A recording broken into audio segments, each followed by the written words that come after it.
क्या आप कभी जीवन के संघर्षों से टूटे हैं? क्या कभी ऐसा लगा कि क्या सही है और क्या गलत, ये समझ नहीं आ रहा? क्या आप जानना चाहते हैं कि एक योद्धा जब जीवन से हार मानने वाला था, तब भगवान ने उसे क्या उपदेश दिया, जो आज भी हर इंसान के जीवन में लागू होता है? अगर हां, तो ये वीडियो सिर्फ आपके लिए है। नमस्कार दोस्तों, आपका स्वागत है हमारे YouTube चैनल पर, जहां हम जीवन के गहरे सवालों के जवाब तलाशते हैं, भारतीय ज्ञान और अध्यात्म के साथ।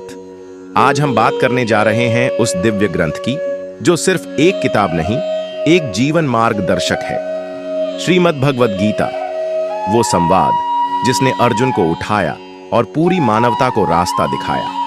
अगर आप जानना चाहते हैं कि भगवद गीता क्या है, इसके 18 अध्यायों में क्या सिखाया गया है, हर अध्याय का क्या महत्व है और वो हमारे जीवन में कैसे लागू होता है, तो यह वीडियो आपके लिए एक अमूल्य रत्न साबित होगा। यह ग्रंथ सिर्फ युद्ध की कहानी नहीं है, बल्कि जीवन के युद्ध में जीतने की कला सिखाने वाला अमृत है। तो बने रहिए हमारे साथ इस वीडियो में अंत तक, क्योंकि आगे जो आप जानने वाले हैं वो सिर्फ बातें नहीं, जीवन बदल देने वाला सत्संग है। और हां, वीडियो पसंद आए तो लाइक, सब्सक्राइब और शेयर जरूर करें, क्योंकि यह ज्ञान जितना फैलेगा उतनी दुनिया बेहतर होगी। तो चलिए दोस्तों, अब बिना किसी देरी के शुरू करते हैं श्रीमद् भगवद गीता का पहला अध्याय, अर्जुन विषाद योग से। अध्याय 1, अर्जुन विषाद योग। यह अध्याय हमें सिखाता है कि जब हम जीवन के किसी महत्वपूर्ण निर्णय के सामने खड़े होते हैं, तो भावनाएं, मोह और असमंजस हमें जकड़ सकते हैं। लेकिन ऐसे समय में आत्ममंथन और सही मार्गदर्शन की आवश्यकता होती है। यह अध्याय बताता है कि अपने कर्तव्यों से भागने से समाधान नहीं मिलता, बल्कि सही सोच के साथ उनका सामना करने से ही विकास संभव है। जीवन में जब हम द्वंद्व में हों या निर्णय न ले पा रहे हों, तब यह अध्याय प्रेरणा देता है कि हम अपने अंदर झांकें, मन की कमजोरी को पहचानें और विवेकपूर्ण निर्णय लें। सही मार्गदर्शक का चयन और उससे शिक्षा लेना जीवन को दिशा दे सकता है। अध्याय 2, सांख्य योग। यह अध्याय हमें आत्मा के शाश्वत होने का ज्ञान देता है और यह समझाता है कि जीवन में परिवर्तनशील परिस्थितियों के बावजूद हमें अपने कर्तव्यों का पालन करना चाहिए। आत्मा न तो जन्मती है न मरती है, यह शाश्वत है।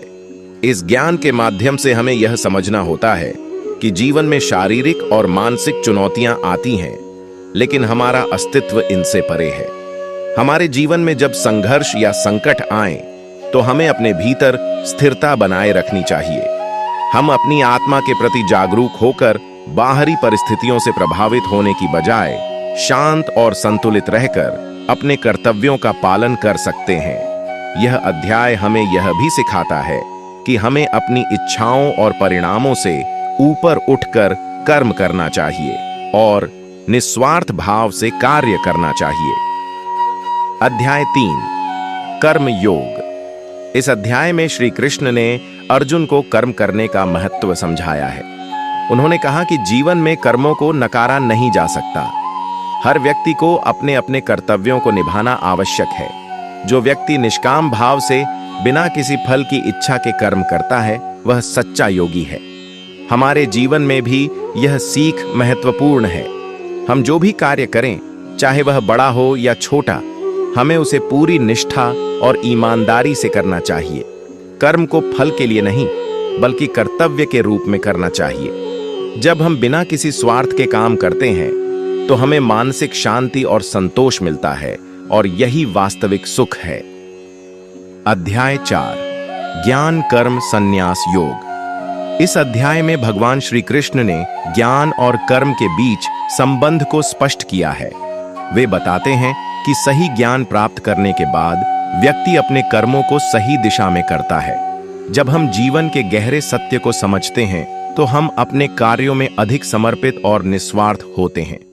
इस अध्याय से हमें यह सीख मिलती है कि केवल कर्म ही नहीं, बल्कि सही ज्ञान भी जरूरी है।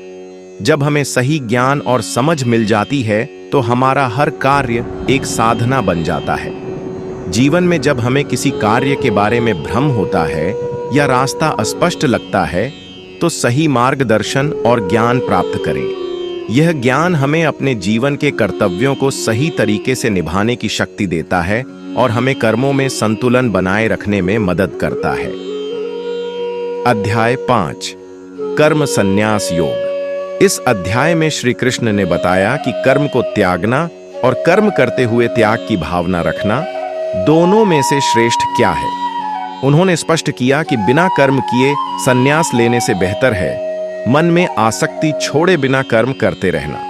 असली त्याग वह है जहां व्यक्ति फल की इच्छा छोड़े लेकिन अपने कर्तव्य पूरे करता रहे। यह अध्याय हमें सिखाता है कि जीवन में भाग कर नहीं बल्कि कर्म करते हुए त्याग की भावना अपनाकर ही सच्चा संतुलन पाया जा सकता है। हमें अपने दायित्वों से मुंह नहीं मोड़ना चाहिए बल्कि बिना स्वार्थ के शांत चित्त से कर्म करते रहना चाहिए। यही मार्ग आत्मिक शांति और मोक्ष की ओर ले जाता है। अध्याय 6 ध्यान योग। इस अध्याय में श्री कृष्ण ने ध्यान के महत्व को बताया है। उन्होंने कहा कि जो व्यक्ति अपने मन और इंद्रियों को वश में रखता है और एकाग्र होकर आत्मा में स्थित होता है वही सच्चा योगी होता है। ध्यान से मन को स्थिर किया जाता है और आत्मा की शांति प्राप्त होती है। यह अध्याय हमें सिखाता है कि जीवन में मानसिक शांति और संतुलन के लिए ध्यान अत्यंत आवश्यक है। जब हम रोज थोड़ी देर अपने भीतर झांकते हैं, ध्यान करते हैं, तो हमारे विचार साफ होते हैं और निर्णय शक्ति मजबूत बनती है। यह अभ्यास हमें बाहरी हलचल से दूर ले जाकर भीतर की शक्ति से जोड़ता है। ध्यान से हम अपने जीवन को अधिक सकारात्मक, शांत और सार्थक बना सकते हैं। अध्याय 7 ज्ञान विज्ञान योग। इस अध्याय में श्री कृष्ण ने बताया कि केवल पुस्तकीय ज्ञान ही पर्याप्त नहीं होता बल्कि उस ज्ञान का अनुभव भी आवश्यक है। वे कहते हैं कि जब व्यक्ति ईश्वर के सच्चे स्वरूप को जान लेता है और उसे अनुभव करता है तभी वास्तविक ज्ञान प्राप्त होता है। यह अध्याय हमें यह सिखाता है कि हमें केवल बाहरी जानकारी पर नहीं रुकना चाहिए बल्कि उस ज्ञान को अपने जीवन में उतारना चाहिए। भगवान को केवल मानना नहीं बल्कि उन्हें अपने भीतर अनुभव करना ही सच्ची भक्ति है। जब हम जीवन में हर वस्तु में ईश्वर को देखने लगते हैं तब हमारा दृष्टिकोण बदलता है और हम जीवन को एक नई समझ के साथ जीने लगते हैं। यह अध्याय हमें आत्मिक जागरूकता की ओर प्रेरित करता है। अध्याय 8 अक्षर ब्रह्म योग। इस अध्याय में श्री कृष्ण ने मृत्यु, आत्मा और ब्रह्म के रहस्यों को उजागर किया है। उन्होंने बताया कि जो व्यक्ति जीवन के अंतिम क्षण में ईश्वर को स्मरण करता है वह मोक्ष को प्राप्त करता है। परम लक्ष्य वही है जहां आत्मा पुनर्जन्म के चक्र से मुक्त होकर ब्रह्म में लीन हो जाती है। यह अध्याय हमें सिखाता है कि जीवन केवल भौतिक लक्ष्यों के पीछे भागने का नाम नहीं है बल्कि हमें आत्मा की शुद्धता और ईश्वर के स्मरण पर भी ध्यान देना चाहिए। अगर हम रोज अपने विचार, कर्म और मन को शुद्ध रखते हैं और ईश्वर से जुड़कर जीते हैं तो मृत्यु का भय स्वतः समाप्त हो जाता है। यह अध्याय हमें सतत भक्ति, संयमित जीवन और परम सत्य की ओर अग्रसर होने की प्रेरणा देता है। अध्याय 9 राजविद्या राजगुह्य योग।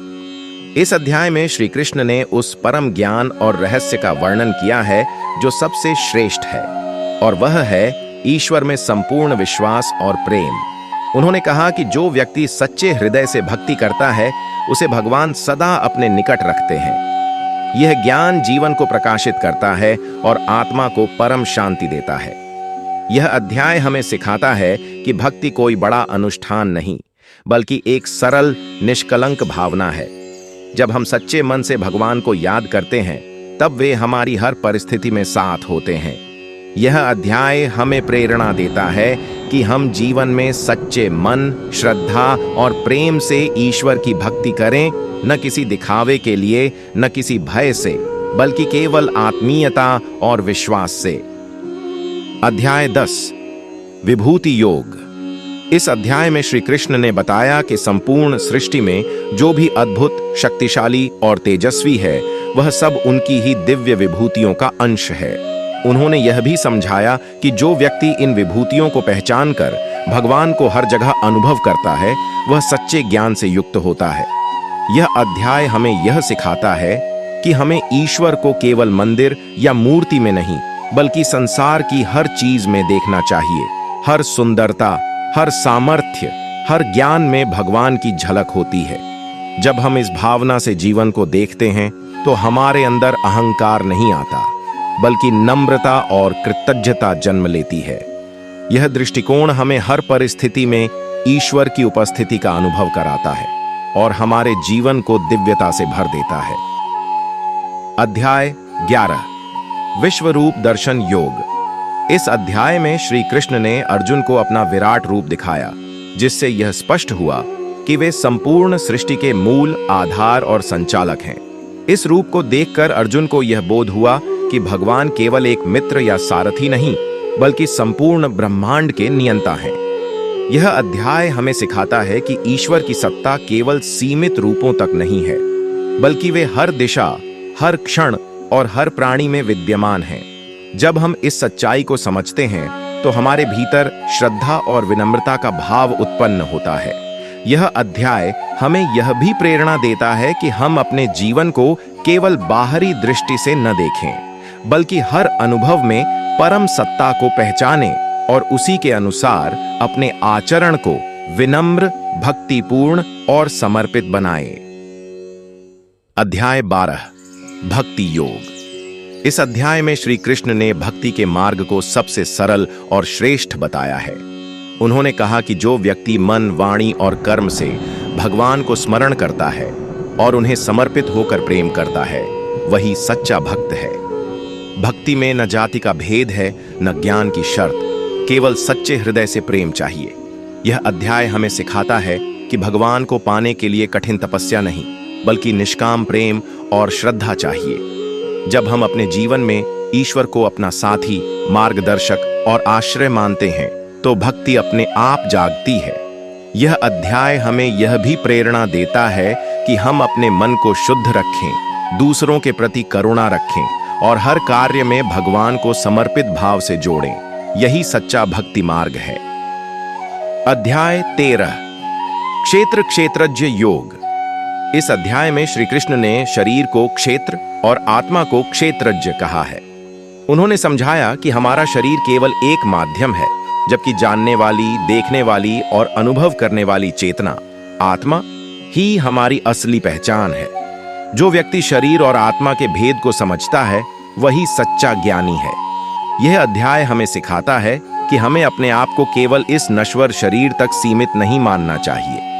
हमारी सच्ची पहचान आत्मा है जो अजर, अमर और शुद्ध है। जब हम इस सत्य को समझते हैं तो हम अपने जीवन में भौतिक सुखों से ऊपर उठकर आत्मिक विकास की ओर बढ़ते हैं। यह दृष्टि हमें अहंकार, मोह और क्रोध से मुक्त करती है और भीतर की स्थायी शांति की ओर ले जाती है। अध्याय 14 गुणत्रय विभाग योग। इस अध्याय में श्री कृष्ण ने प्रकृति के 3 गुणों सत्व, रज और तम का विस्तार से वर्णन किया है। सत्व गुण ज्ञान और शांति से जुड़ा है, रज गुण इच्छा और क्रिया से, जबकि तम गुण अज्ञान, आलस्य और मोह से संबंधित है। यह तीनों गुण हमारे विचारों, व्यवहार और जीवन के निर्णयों को प्रभावित करते हैं। यह अध्याय हमें सिखाता है कि आत्मविकास के लिए सत्व गुण को बढ़ाना आवश्यक है। जब हम सत्य, संयम, सेवा और स्वच्छता को अपनाते हैं तो सत्व गुण प्रबल होता है और जीवन में स्पष्टता व शांति आती है। साथ ही यह भी सीख मिलती है कि हमें रज और तम के प्रभावों को पहचानकर उनसे ऊपर उठना चाहिए। यह अध्याय हमें प्रेरणा देता है कि हम अपने भीतर संतुलन, जागरूकता और विवेक को विकसित करें ताकि हम अपने जीवन को अधिक उज्जवल और अर्थपूर्ण बना सकें।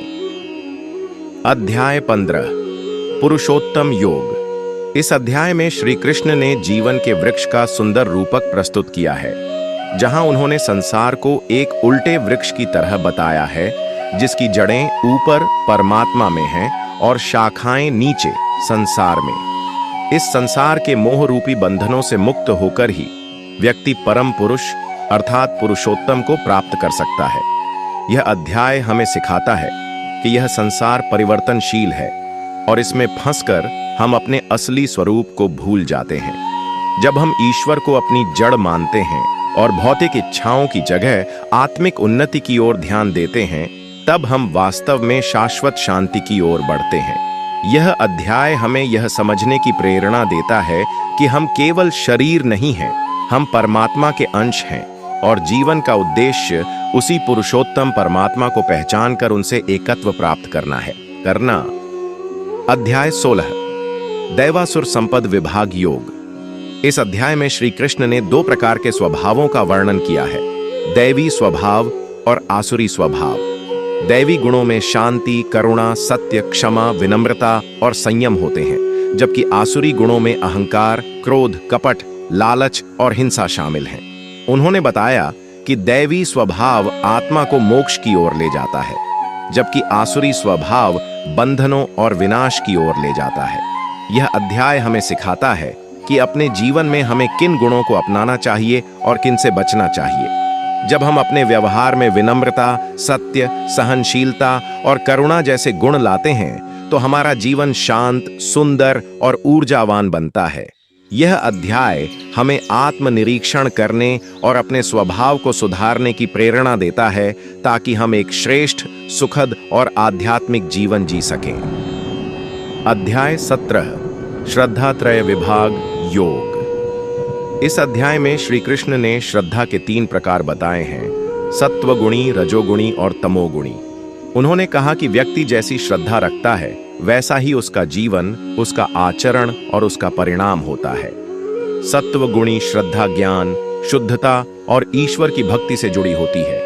रजोगुणी श्रद्धा दिखावे और फल की इच्छा से, और तमोगुणी श्रद्धा अज्ञान, अंधविश्वास और हानिकारक कर्मों से जुड़ी होती है। यह अध्याय हमें सिखाता है कि सच्ची श्रद्धा वही है जो विवेकपूर्ण हो, जो आत्मा को ऊंचा उठाए और समाज के लिए हितकारी हो। जब हम अपने विचार, आहार, वाणी और आचरण में सत्वगुणी श्रद्धा लाते हैं, तो हमारे कर्म भी पवित्र बनते हैं और जीवन में स्थायी शांति आती है। यह अध्याय हमें यह प्रेरणा देता है कि हम अंधभक्ति की जगह समझदारी भरी श्रद्धा को अपनाएं और अपने विश्वासों को सकारात्मक दिशा दें। अध्याय 18 मोक्ष संन्यास योग। इस अंतिम अध्याय में श्री कृष्ण ने संन्यास, त्याग और मोक्ष, मुक्ति के मर्म को विस्तार से समझाया है। उन्होंने बताया कि सच्चा त्याग वह है जहां मनुष्य फल की इच्छा छोड़े बिना अपने कर्तव्य का पालन करता है। साथ ही उन्होंने कर्म, ज्ञान, भक्ति और गुणों के आधार पर जीवन के वास्तविक स्वरूप को स्पष्ट किया। अंत में उन्होंने यह भी कहा कि जो व्यक्ति पूर्ण समर्पण और श्रद्धा से उनकी शरण में आता है, वह मोक्ष को प्राप्त करता है। यह अध्याय हमें सिखाता है कि जीवन में केवल कर्म करने से नहीं, बल्कि उसे सही दृष्टि से करने से ही मुक्ति मिलती है। जब हम अपना अहंकार त्याग कर निस्वार्थ भाव से अपने कर्तव्यों का पालन करते हैं और परमात्मा पर संपूर्ण विश्वास रखते हैं, तब जीवन में सच्ची शांति और मुक्तता आती है। यह अध्याय हमें प्रेरणा देता है कि हम न केवल बाहरी जीवन को सुधारें, बल्कि अपने भीतर के भावों को भी शुद्ध करें और ईश्वर से जुड़कर जीवन को अर्थपूर्ण बनाएं। संपूर्ण निष्कर्ष। श्रीमद् भगवद गीता केवल एक धार्मिक ग्रंथ नहीं, बल्कि जीवन जीने की एक दिव्य और व्यावहारिक मार्गदर्शिका है। इसमें अर्जुन के माध्यम से हम सभी को यह सिखाया गया है कि जब जीवन में भ्रम, दुख और निर्णयों का संकट हो, तब ईश्वर की शरण लेकर आत्मज्ञान और कर्तव्य के पथ पर चलकर हम अपने लक्ष्य को पा सकते हैं।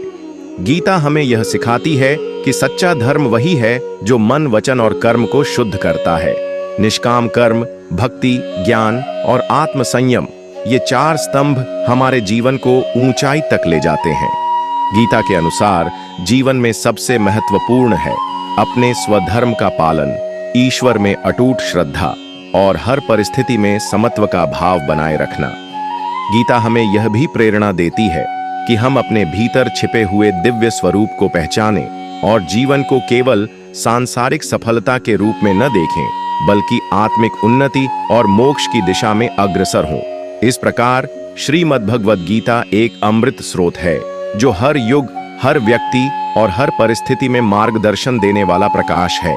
बस आवश्यकता है उसे पढ़ने, समझने और जीवन में अपनाने की। यदि आपको यह वीडियो अच्छा लगा हो तो हमारे YouTube चैनल को अवश्य सब्सक्राइब करें। इस ज्ञान को अपने जीवन में आत्मसात करने के लिए इस वीडियो को बार बार देखें और हर बार इसे नई समझ, नई दृष्टि और आत्मविकास के एक नए स्तर के साथ अनुभव करें।